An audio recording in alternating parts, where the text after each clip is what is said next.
2 Tawarikh Fatsal yang ke-7 mulai ayat yang ke-11.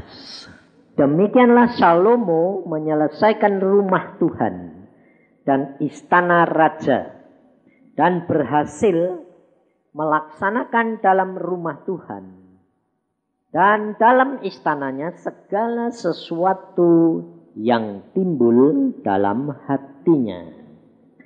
Kemudian Tuhan menampakkan diri kepada Salomo pada malam hari dan berfirman kepadanya, telah ku dengar doamu dan telah ku pilih tempat ini bagiku sebagai rumah persembahan. Bila mana aku menutup langit sehingga tidak ada hujan, dan bila mana aku menyuruh belalang memakan habis hasil bumi, dan bila mana aku melepaskan penyakit sampar di antara umatku, dan umatku yang atas namaku disebut merendahkan diri, berdoa dan mencari wajahku, lalu berbalik dari jalan-jalannya yang jahat, maka aku akan mendengar dari surga dan mengampuni dosa mereka, serta memulihkan negeri mereka. Sekarang mataku terbuka dan telingaku menaruh perhatian kepada doa dari tempat ini. Sekarang telah kupilih dan kukuduskan rumah ini, supaya namaku tinggal di situ untuk selama-lamanya.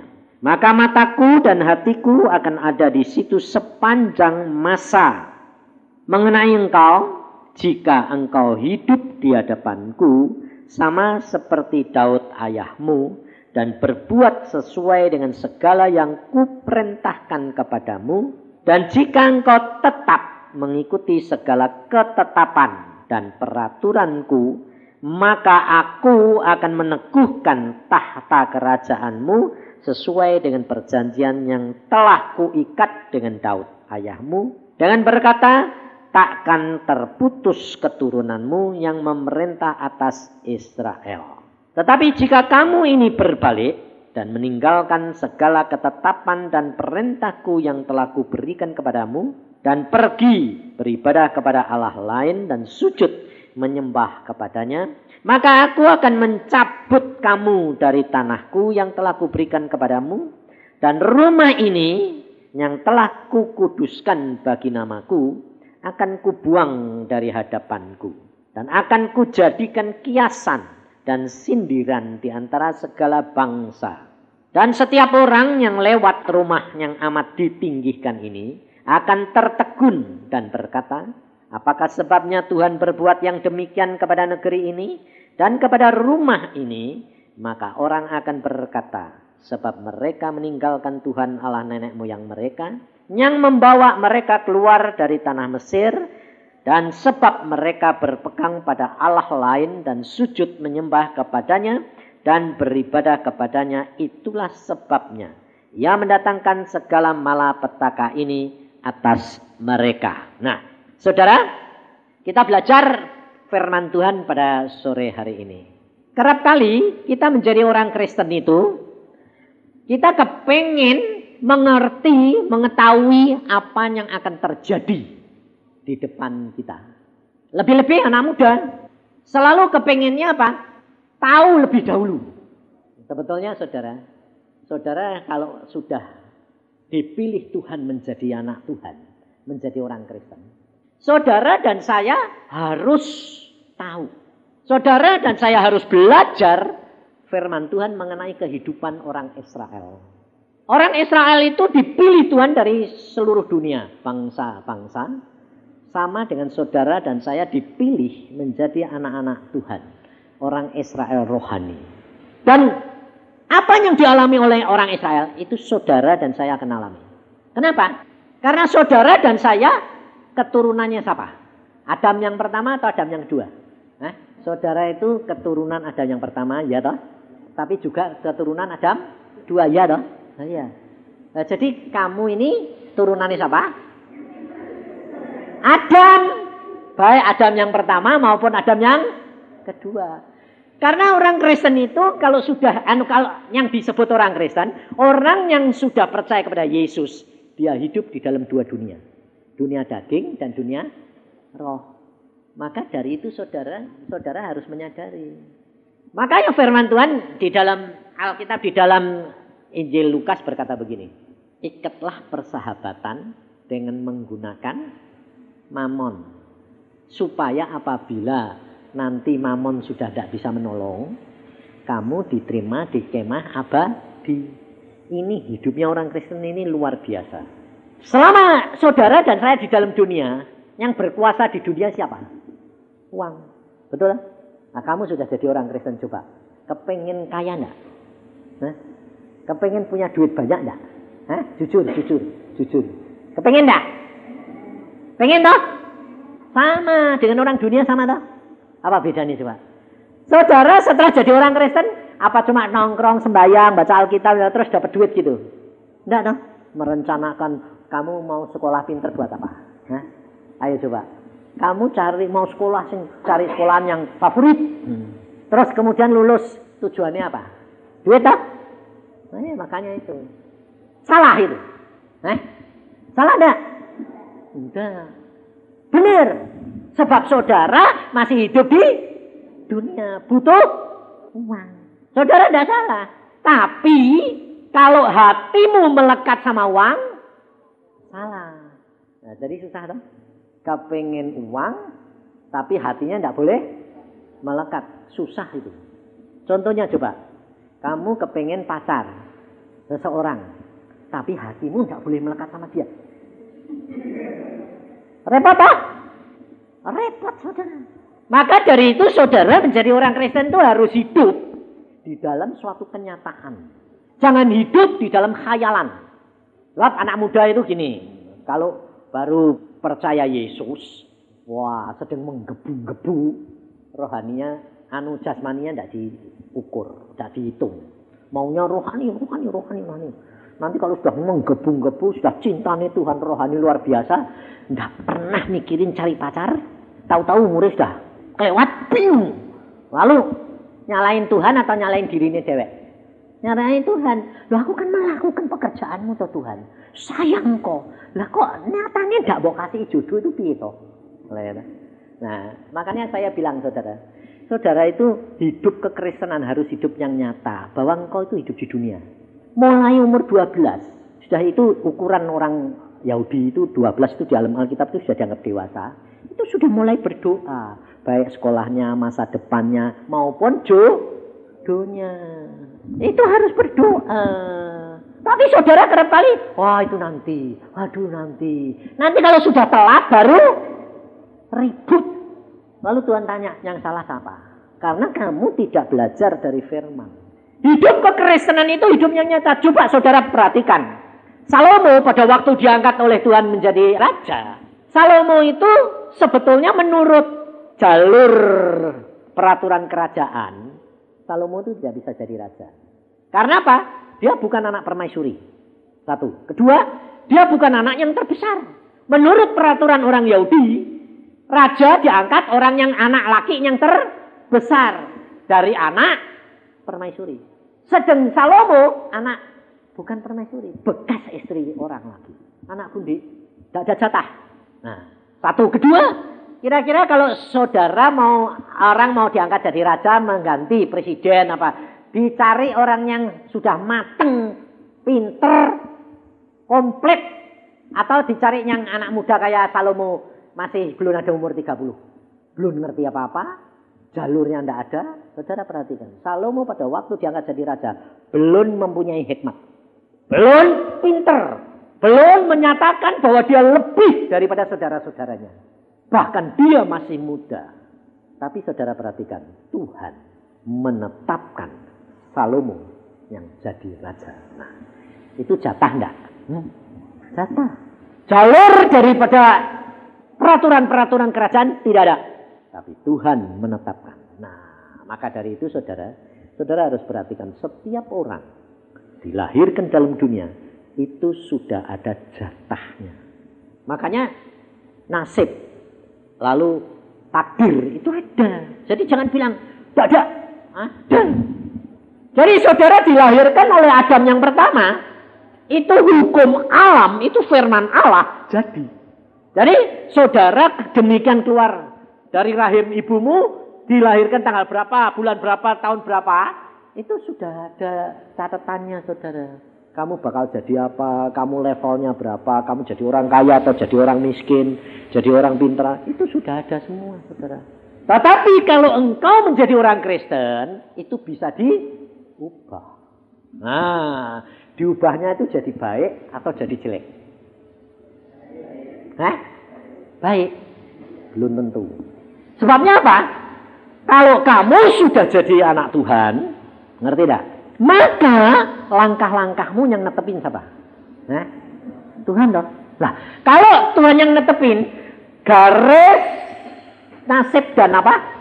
Takdir tadi, jalan enggak? Ayo, jalan enggak?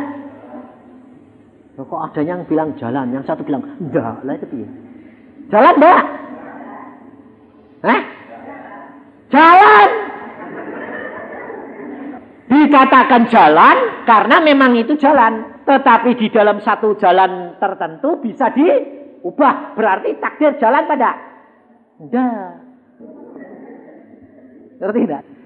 Bisa jalan, bisa enggak. Nah, kapan enggaknya? Kapan jalannya? Enggak. Kalau engkau tidak berkenan di hati Tuhan. Ya, kalau engkau berkenan di hati Tuhan. Dan bahkan ini nanti takdir pun bisa diubah menjadi baik. Nah, baiknya itu di akhir atau di tengah jalan. Bisa di tengah jalan, bisa di akhir. Maka dari itu Tuhan Yesus berkata apa? Jangan kamu menyusahkan perkara hari esok. Hari ini kesusahannya hari ini. Loh. Maka dari itu saudara, cobalah hidup. Kalau engkau berjalan menurut firman Tuhan dan kamu pelajari dari muda, baca firman, kamu mengerti, minta pimpinan Roh Kudus, saudara tidak sadar akan dituntut. Tapi kerap kali orang muda tidak mau begitu. Persis Salomo, dia membikin istana, dia bikin bait Allah, semua jadi seperti yang dikehendaki. Alkitab tadi bilang apa? Hatinya. Jadi saudara. Megah. Tuhan hadir, iya. Tuhan jawab, Tuhan hadir, iya. Sehingga seolah-olah semuanya itu pasti luar biasa. Dan dalam jangka 40 tahun, itu luar biasa selama pemerintahan Salomo. Tapi saudara perhatikan, akhir daripada pemerintahan Salomo bagaimana? Jatuh kepada anaknya, pemerintahannya hancur. Maka dari itu engkau harus belajar benar-benar hidupmu dengan Tuhan. Kau tidak bisa lari. Sebab demikian engkau dan saya sudah menjadi orang Kristen, engkau tidak akan lari. Tidak bisa lari. Engkau lari, dikejar Tuhan terus, diajar Tuhan terus. Sampai akhirnya dimasukin neraka. Jadi jangan kira loh, kalau kamu orang Kristen itu tidak bisa masuk neraka. Bisa, saudara. Tidak nurut. Di dalam dunia kamu tidak nurut, disentil, tidak nurut, dipencet. Sampai akhirnya tidak bisa apa-apa, duit tidak punya, kesehatan tidak punya, segala tidak punya, pencet, tidak nurut. Dibikin game. Nah, ini ada saudara, ada banyak. Maka dari itu engkau harus belajar. Sebab tidak bisa kamu diberkati. Kalau kamu dan saya sudah komit menjadi orang Kristen, hati-hati. Sebab kamu pasti dikejar. Dan Tuhan lebih mementingkan keselamatan jiwamu daripada daging. Dikejar terus. Sampai akhirnya di dalam dunia kamu tidak dikasih apa-apa, asal bisa selamat. Tapi kerap kali orang itu kalau sudah dikatakan degil, tidak bisa. Mau dimatiin sekalipun tetap masih nekat. Nah, akhirnya terhilang juga saudara jiwanya. Contohnya Yudas. Akhirnya hilang. Jangan kira Yudas masuk surga, tidak ada. Ada hamba Tuhan bilang Yudas sampai di saat terakhir mungkin masuk surga. Mungkin. Tapi Alkitab berkata Yudas tidak mungkin. Kenapa? Tuhan berkata di situ, tidak ada murid yang kau serahkan kepadaku yang terhilang kecuali satu, anak kebinasaan itu. Jadi sudah divonis sama Tuhan, anak kebinasaan, berarti mesti masuk neraka. Maka dari itu saudara, kita harus belajar. Jangan sampai saudara, apa yang ada di dalam diri kita ini kita berikan seluas-luasnya, seenak-enaknya. Hati-hati. Sebab kenapa? Anak muda itu kepengennya apa? Kepengen tahu, kepengen segala sesuatu itu instan, cepat. Makanya narkoba itu jalan satu-satunya yang paling gampang membuat apa? Fly. Hilang pikiran, lupa diri. Di dalam kekristenan itu semua jalannya itu Tuhan yang menetapkan, bukan kamu. Tapi kamu harus percaya bahwa Tuhanmu mesti, rencana Tuhan itu pasti baik, biarpun jalannya tidak enak. Dan Tuhan tuh kerap kali gitu, kalau jalannya enak, hati-hati. Mamanya kamu dapat firman, aku akan memberkati kamu. Nah, lalu kamu pikirmu deh sudah dengar, aku akan memberkati kamu. Pikirmu, usahamu terus semua jalan gampang gitu dah. Tok ketemu, berkat ngalir. Salah. Kalau Tuhan berkata, aku akan memberkati kamu, kamu justru waspada. Karena pasti di tengah jalan mentok. Ini salah, sampai frustrasi. Kalau sudah frustrasi, baru kamu nyerah toh. Karena apa? Karena kamu salah. Demikian kamu terima firman, itu firman kamu tangkap, kamu pakai doktrin. Ini kesalahan anak muda. Saya dulu ya begitu. Contohnya, waktu umur 12, saya tidak mau jadi orang Kristen, saya ditemui Tuhan Yesus sendiri. Tuhan berkata gini, jadilah hambaku. Nah, jadi hambaku. Nah, langsung masuk ke otak saya. Saya mesti jadi pendeta. Kalau jadi pendeta, hamba Tuhan mesti sekolah Alkitab. Nah, jadi firman Tuhan saya terima, jadi doktrin.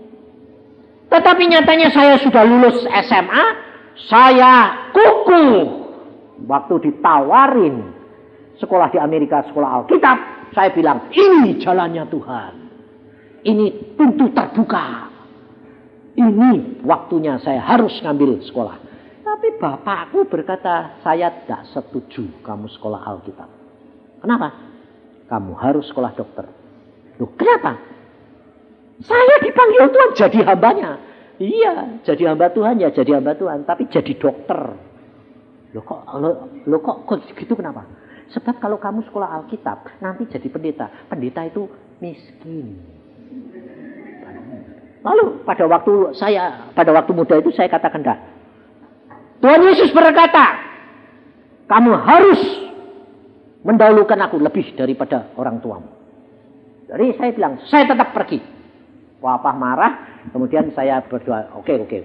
Saya mau duduk diam di bawah kaki Tuhan 3 hari 3 malam. Tidak makan, tidak minum loh. Tidak pergi ke belakang. Ayo, kamu bisa?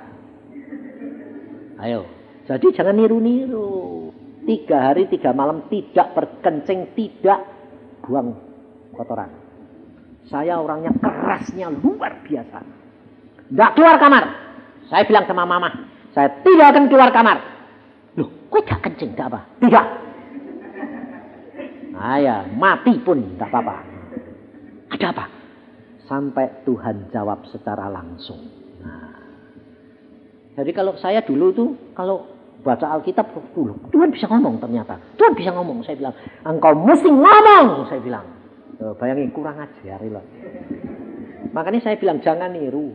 Sekarang saya sudah tua, jadi saya sudah ngalami semua, saya bisa ngajar saudara. Tapi anak muda itu gampang dikasih tahu, tapi susah nurut. Jadi masuk sini keluar, makanya saya terus terang bilang gini, anak muda, saya mau beritahu, tapi saya tahu bahwa kamu sekarang bilang ya, tapi tidak bakal sebelum ngalamin. Jadi saya bilang, rasain lu. Nanti kalau sudah gepeng baru bilang, iya. Itu memang begitu. Makanya Denny, Semi, anak-anak saya, Iin itu dulu saya bilang gitu. Kamu bilang, papa bilang gini-gini. Tapi papa tahu deh kamu di depan, di luar. Saya tahu. Lebih-lebih Denny itu. Saya sudah tanya, Dan kamu kok pacaran itu kamu sudah tanya itu jodohmu? Udah, jodohmu? Enggak. Itu tahu itu jodohmu? Enggak. Tahu kalau itu enggak. Lah kok kamu pacaran? Hehehe. Bingung enggak? Tapi saya enggak pusing karena apa? Saya sudah mengalami. Oh, saya dikasih jodoh istri saya itu jodohmu. Ya sudah tahu. Udah dikasih satu. Saya nerima itu. Tapi masih menceng-menceng yang lain. Jadi masih lumayan dia toh. Tahu kalau itu bukan jodohnya, tapi pacaran. Itu masih lumayan daripada sudah punya pacaran yang lain. Nah, itu kurang ajar tuh. Iya toh. Jadi makanya saya tahu gitu, saya bilang, Tuhan ini anakmu kok gini-gini. Enggak nurut. Tuhan malah bilang, lumayan dia. Tuh, lumayan dia Tuhan. Ya. Dia sudah tahu itu bukan jodohnya tapi pacaran. Kamu sudah tak kasih, sudah tahu cuma itu, masih pacaran sama orang lain. Nah itu lebih kurang ajar gitu. Nah, bapaknya gitu, anaknya lumayan. Ya wis toh ya, dia sudahlah. Makanya saya bilang anak muda kalau tidak ngalami sendiri tidak akan percaya. Tapi saudara, kalau engkau mau menggali sendiri, belajar firman, Tuhan akan tuntun. Tuhan akan nuntun kamu. Sebab Alkitab berkata gini, dalam Mazmur 37, Tuhan menetapkan langkah-langkah orang yang hidupnya berkenan. Apabila tidak, jadi tetap jatuh bangun enggak? Nah, tetap jatuh bangun. Jadi jangan kira kalau kamu nurut Tuhan itu enggak jatuh bangun. Enggak, jatuh bangun. Meskipun kamu mengatakan Tuhan aku mau nurut sungguh-sungguh, tetap jatuh bangun. Kenapa? Kadang-kadang disengaja Tuhan dijatuhin. Kenapa? Saya bilang, loh Tuhan ini aku sudah nurut loh ya, sudah kapok, sudah tidak berani lagi, kok masih mau jatuhin? Kalau kamu tidak pernah tak jatuhin lagi, kamu nanti tidak butuh aku. Rasanya sudah benar terus. Kalau kamu jatuh, kamu tahu di luar aku, kamu tidak bisa berbuat apa-apa. Maka dari itu saudara, jadi jangan kaget, jangan terlalu serius. Hidup dengan Tuhan tuh rileks saja, santai. Jalani aja. Kalau kamu belum tahu, Tuhan belum berfirman, ya sudah. Jalan aja. Kalau Tuhan berfirman, usahakan, perjuangkan, genepi. Dan itu tanam. Tapi bukan menjadi doktrin, merupakan pendapatmu. Nah, ini hati-hati. Sebab jalan Tuhan bukan jalan kita. Yusuf pada waktu umur 17 dikatakan, dia diberitahu jalan hidupnya bahwa dia bakal jadi raja. Tapi malah masuk ke penjara. Logikanya di mana coba? Justru zaman dulu, kalau orang budak belian sudah dimasuki penjara, itu tidak ada jalan keluar. Sampai mati di dalam penjara. Dan itu caranya Tuhan.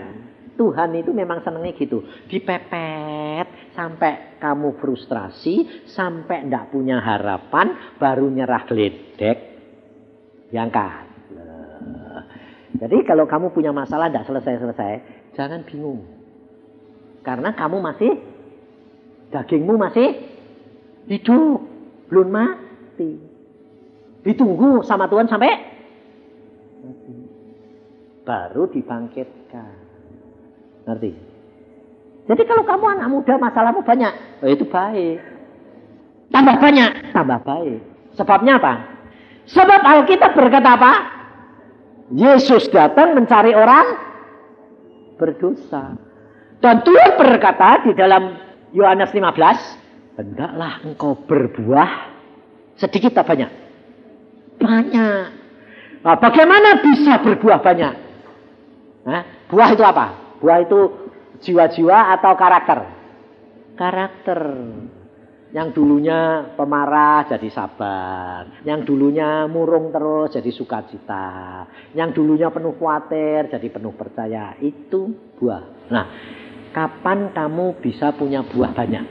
Kalau karaktermu jeleknya banyak atau jeleknya sedikit? Hah? Kalau karaktermu jeleknya banyak, buahmu banyak. Tapi kalau kamu karaktermu sudah baik, buahmu berapa? Sedikit. Kenapa? Nah, sudah baik kok. Yang diperbaiki apa? Maka dari itu saudara, kalau saudara dan saya menjadi orang Kristen, saya yakin karena saudara itu orang jelek. Sebab kalau saudara orang baik, tidak bakal jadi Kristen. Kenapa? Sudah baik, tidak butuh Yesus. Tapi saudara jadi orang Kristen, kerap kali tidak sadar kalau kamu itu brengsek. Nah itu yang repot. Orang jelek tapi ngakunya baik, itu yang susah itu.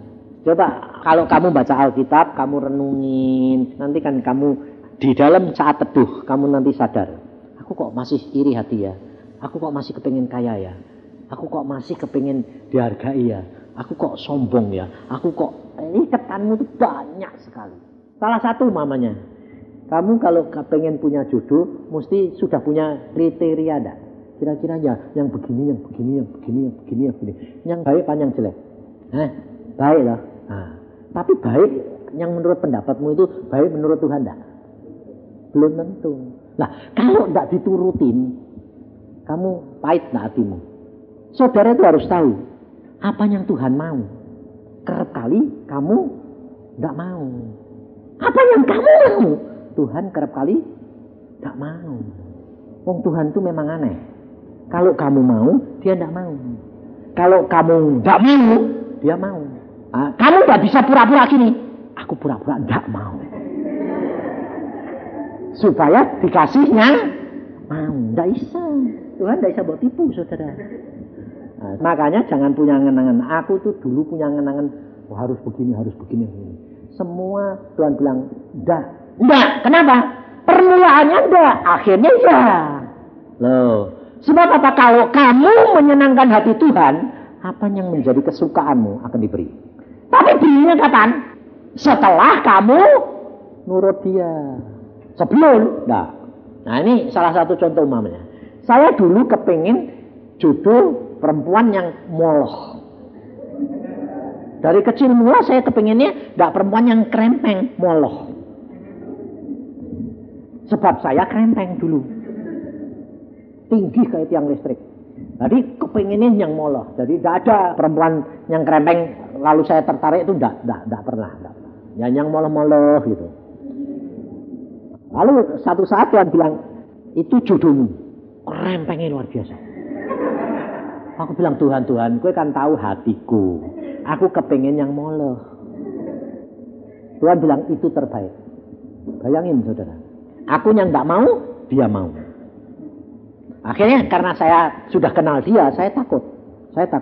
Ya sudah mau. Nah, tapi mau karena takut sama Tuhan, masih menceng-menceng enggak?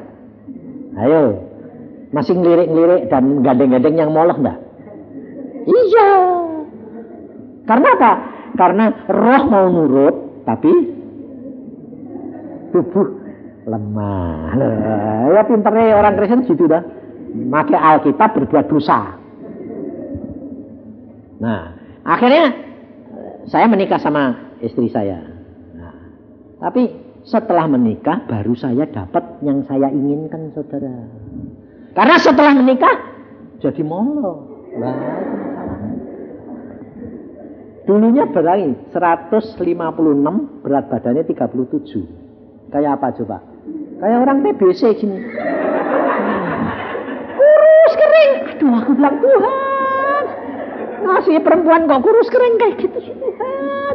Tipis sekali ya semua. Saya bilang Tuhan kok kan tahu toh sukaku kan yang molo, yang isi gitu loh. Tuhan enggak bilang nanti jadi molo. Enggak. Loh kalau dikasih tahu gitu harapan. Loh. Tapi enggak dikasih tahu Tuhan bilang itu terbaik. Loh ya gitu toh. Kamu nurut enggak? Nah, padahal kalau menurut akal, wah ini TBC kan tidak bisa gendut. Nah, gitu. Tapi karena saya takut akan Tuhan, ya saya terima aja. Terima. Tapi jangan kamu kira kalau terima terus nanti baik. Siapa bilang? Enggak, saudara. Setelah saya kawin sama dia, belum gendut. Habis itu sesak napas. Wah, Lah pikiranku ini kurus, mesti TBC, ya. Ini kenyataan bener sesek napas. Asal lampu tak matiin, tidur, sudah tidur nyenyak. Lampu tak matiin, cetek, bangun. Dari sana napas aku. Ada apa? Lah lampu ini kok mau matiin loh. Lah kamu kan tidur. Aku dari sana napas. Kalau lampu ini mati. Lah asosiasi saya apa? Penyakit. Betul enggak? Jadi jangan saudara kira kalau ditetapkan Tuhan itu jalannya mulus. Enggak, hati-hati saudara. Tapi saudara harus punya percaya bahwa setiap firman Tuhan itu terbaik. Kalau Tuhan berkata itu pasti terbaik. Dan seluruh isi hatimu akan tergenapi. Apa yang kamu sukain diberi. Saya dapat semua akhirnya. Ternyata setelah saya umur 40, ada masa itu masa ngetren orang kurus. Yang kurus terkenal. Jadi perempuan muda-muda itu kurus semua, tipis semua. Nah, saya tidak ketarik, aku sudah pernah punya yang tipis. Nah, itu aman toh. Tipis sudah punya, sekarang saya kepingin yang molok, sudah punya. Nah, jadi sepanjang hidup saudara, itu bisa menikmati terus. Kayak orang pacaran. Kenapa? Pas ngetren yang tipis, saya sudah pernah punya. Jadi saya tidak kepingin orang sudah pernah ngerasain yang tipis. Yang molok, saya sudah punya. Ya toh? Terus yang gendut, punya sekarang. Ya. Jadi komplit, saya punya. Ya toh? Yang tipis punya, yang molok punya, yang gendut punya. Loh. Komplit sekarang berat badannya 70, bayangin. Komplit toh? Komplit. Hidup kekristenan saudara. Kalau engkau berjalan dengan Tuhan, minta pimpinan Roh Kudus setiap saat, engkau akan dapat seluruh di dunia dan di surga. Tapi ada janji Tuhan.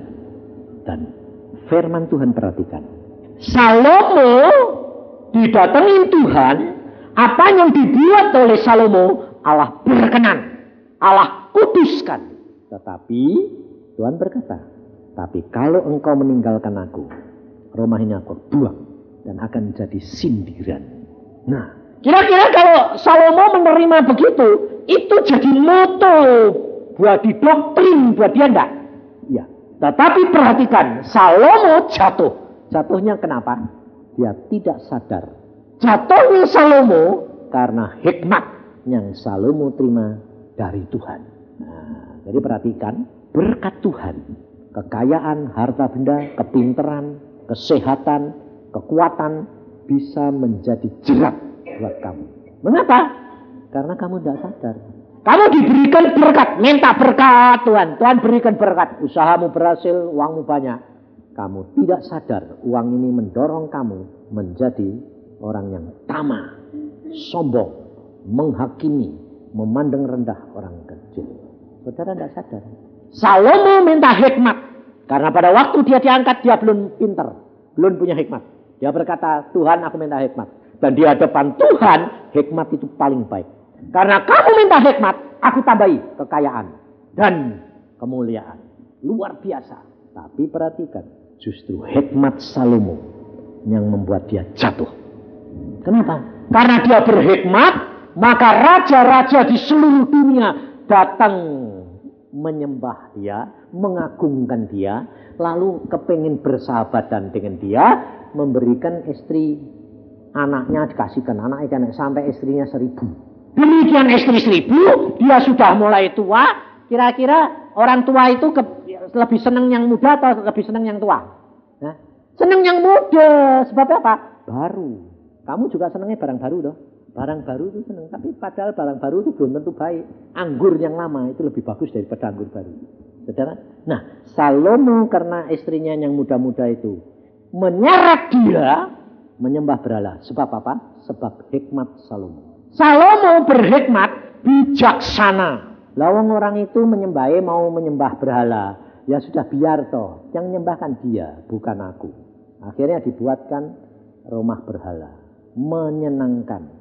Kebijaksanaan itu kerap kali untuk menyenangkan anak untuk menyenangkan pacar. Itu kebijaksanaan. Tapi hati-hati. Segala sesuatu harus kamu bawa di hadapan Tuhan. Supaya jangan sampai menjerat kamu. Akhirnya dibuatkan rumah berhala. Istri-istrinya itu berhala Mamon, Moab, orang Sidon. Lalu apa terjadi? Sekali waktu minta ditemani sama Salomo. Ini kan kamu yang buat. Ayo coba lihat masuk. Caranya penyembahan bagaimana. Lah, Salomo turut nyembah. Dengan tidak menyadari bahwa itu satu kekejian yang Tuhan tidak suka. Dan akhirnya Salomo dibuang Tuhan. Maka dari itu saudara, kita harus waspada. Di dalam dunia, berkat bisa menjadi kutuk. Kutuk bisa menjadi berkat. Siapa yang tahu? Roh Kudus. Makanya Tuhan Yesus berkata, aku kirim Roh Kudus dan Roh Kudus akan tinggal di dalam kamu. Dan dia akan menuntun kamu dalam seluruh kebenaran. Seluruh kebenaran bukan hanya firman. Tapi kebenaran di dalam pengalamanmu hidup di dunia sampai nanti ke surga. Kamu akan dituntun, makanya jangan meremehkan. Jangan cuma berdoa hanya kalau hal-hal yang sudah sangat penting. Dalam perkara yang terkecil sekalipun. Kamu sekolah, kamu mau pergi kemana, kamu belajar, kamu bekerja, hadapkan di hadapan Tuhan. Maka jalanmu akan diluruskan, dituntun oleh dia. Jangan kamu mengatakan sudah berdoa tapi kok mengalami kegagalan. Itu pun diatur oleh Tuhan. Kalau aku mendatangkan belalang, kalau aku mendatangkan kelaparan, siapa yang mendatangi? Tuhan. Karena dosa, karena Allah itu adil. Maka dari itu saudara, jangan saudara kira kalau di Indonesia umpamanya di Ambon, di Mataram, di Ternate, keributan gitu. Itu di daerah sana sudah terjadi aniaya orang Kristen dah. Hah? Sudah ada antikris di situ dah? Sudah. Di sini belum. Jadi jangan tanya antikrisnya kapan. Kayak kamu tanya situ, itu buat kamu kapan? Jangan. Itu urusannya Tuhan. Setiap orang pasti harus mengalami antikris. Harus.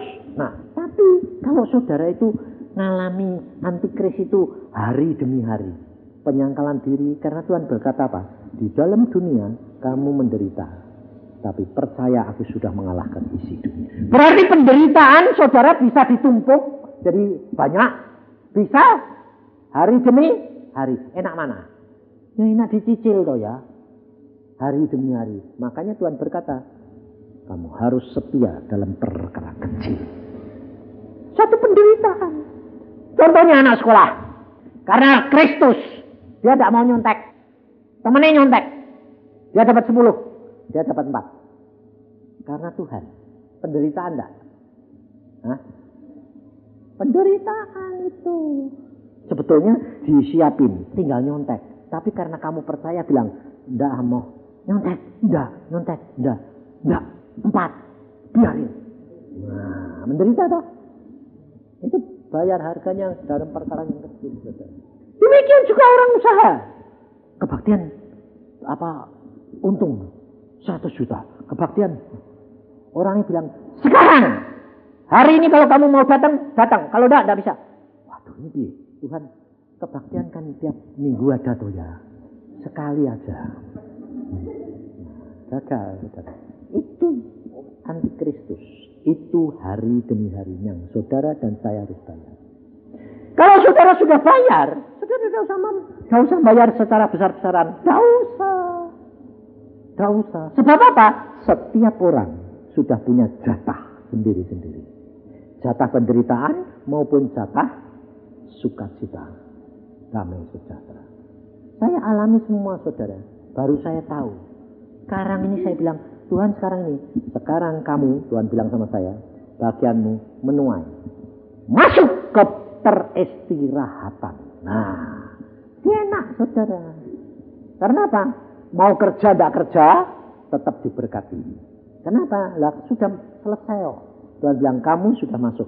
Jadi bangsa Israel keluar dari Mesir, keluar dari tindesan, dibawa ke padang belantara. Melihat mujizat, tapi tetap di padang belantara. Panas kepanasan, haus kehausan, dingin kedinginan, harus. Tapi kalau sudah waktunya masuk ke tanah Kanaan. Nah, Nah, kalau sudah masuk, tinggal menikmati. Masuk sekalipun mesti perang dulu, ngalahin baru nikmati. Demikian juga saudara dan saya. Hidup di dalam kekristenan itu, di dunia ngalami, di surga ngalami. Apa yang kamu dapat di dunia, itu nanti dihitung di surga. Maka dari itu Tuhan berkata, jangan menyimpan harta di dunia, semuanya sia-sia. Salomo sendiri ngarang di dalam pengkhotbah, akhirnya semua sia-sia. Hikmat, pengetahuan, kekayaan, kecantikan, semuanya sia-sia. Tapi apa yang tidak sia-sia? Takut akan Tuhan. Berjalan bersama dengan Tuhan setiap hari, maka itu yang membawa kamu berhasil. Ini yang saya ingin sampaikan, supaya saudara dan saya itu menghadapi hidup ini. Jangan frustrasi, jangan tergesa-gesa, rileks saja, hari demi hari. Yang penting kenali Tuhan. Dengan mengenal Tuhan, kamu akan sampai. Tapi tanpa mengenal firman dan Roh Kudus, kamu tidak akan sampai. Amin. Mari kita berdoa. Tuhan Yesus, firman-Mu sudah hamba sampaikan. Dan mari Tuhan Roh Kudus, Engkau yang tanam dalam hati dan pikiran anak-anak-Mu di tempat ini. Sehingga mereka tahu apa yang sedang dihadapi. Kegagalan, keberhasilan, semuanya ada di dalam rencana-Mu.